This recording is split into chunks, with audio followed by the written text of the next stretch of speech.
காலை நேர பிரதான செய்திகள். செய்திகளின் ஊடாக நர்மதா சிறில் முதலில் தலைப்பு செய்திகள். மரக்கறிகளின் விலையில் ஏற்பட்டுள்ள திடீர் மாற்றம். 2016 பின்னர் அரசு சேவையில் இணைந்தவர்களுக்கு மகிழ்ச்சியான அறிவிப்பு. வெளிநாடொன்றில் 7.1 ரிக்டர் அளவில் சக்தி வாய்ந்த நிலநடுக்கம். இனி விரிவான செய்திகள். 2016 ஜனவரி 1 பிறகு அரசு சேவையில் சேர்க்கப்பட்டவர்களுக்கு ஓய்வூதிய உரிமைகளை வழங்குவது தொடர்பான நியமன கடிதங்களை திருத்துவதற்கு பொது நிர்வாகம், மாகாண சபைகள் மற்றும் உள்ளூராட்சி அமைச்சகம் நடவடிக்கை எடுத்துள்ளது.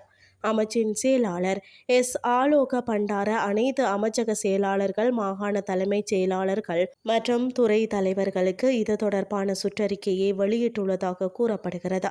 அதன்படி 2016 ஜனவரி 1 அல்லது அதற்கு பிறகு அரசு சேவையில் சேர்க்கப்பட்ட அனைத்து அரசு அதிகாரிகளுக்கும் நியமன கடிதங்களில் ஓய்வூதிய பிரிவை திருத்துவதற்கு நடவடிக்கை எடுக்கப்பட்டுள்ளது.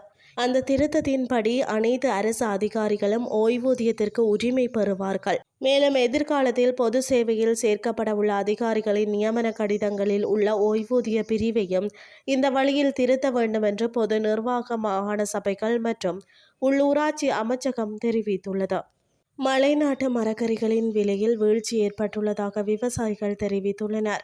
நிலவும் மழையூடான வானிலையை தொடர்ந்து மரக்கறிகளின் விலையில் வீழ்ச்சி ஏற்பட்டுள்ளதாக குறிப்பிடப்பட்டுள்ளது. அத்துடன் வெளி மாவட்டங்களில் இருந்து வரும் மரக்கறிகளுக்கும் தட்டுப்பாடு ஏற்பட்டுள்ளதாக வியாபாரிகள் தெரிவித்துள்ளனர். இந்த நிலையில் நுவரெலியா பொருளாதார மத்திய நிலையத்தில் 1 கிலோகிராம் கோவா 120 ரூபாவிற்கும் 1 கிலோகிராம் கேரட் 250 ரூபாவிற்கும் விற்பனை செய்யப்படுகிறது. லீக்ஸ் 1 கிலோகிராம் 190 ரூபாவிற்கும், பீட்ரூட் 1 கிலோகிராம் 110 ரூபாவிற்கும் விற்பனை செய்யப்பட்டு வருகிறது. இனி வெளிநாட்டு செய்திகள். மலேசியாவில் சக்தி வாய்ந்த நிலநடுக்கம் ஏற்பட்டதாக அமெரிக்க நில அதிர்வு நிபுணர்கள் தெரிவித்துள்ளனர்.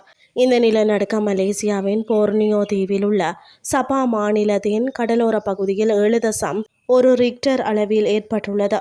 அந்நாட்டு நேரப்படி இந்த அதிகாலை இந்த நிலநடுக்கம் ஏற்பட்டதாக சர்வதேச ஊடகங்கள் தெரிவிக்கின்றன.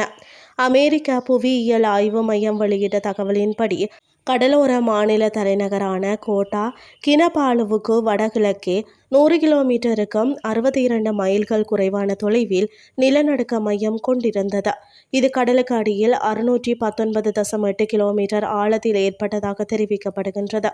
நிலநடுக்கத்தினால் உயிர் சேதமோ அல்லது பெரிய அளவிலான பாதிப்புகளோ ஏற்படுவதற்கான வாய்ப்புகள் மிக குறைவு என மதிப்பிடப்பட்டுள்ளது. நிலநடுக்கம் மிகவும் ஆழமான பகுதியில் ஏற்பட்டதால் சுனாமி ஏற்படுவதற்கான வாய்ப்புகள் இல்லை என கூறி அமெரிக்க சுனாமி எச்சரிக்கை மையம் எந்த ஒரு எச்சரிக்கையும் விடுக்கவில்லை. சபாவின் மேற்கு கடற்கரை பகுதிகளிலும் சரவாக் மாநிலத்தின் சில இடங்களிலும் நில அதிர்வுகள் உணரப்பட்டதாக தெரிவிக்கப்பட்டுள்ளது. இத்துடன் செய்திகள் யாவும் நிறைவடைகின்றது. அடுத்த இரவு 8:30 எதிர்பாருங்கள். நன்றி.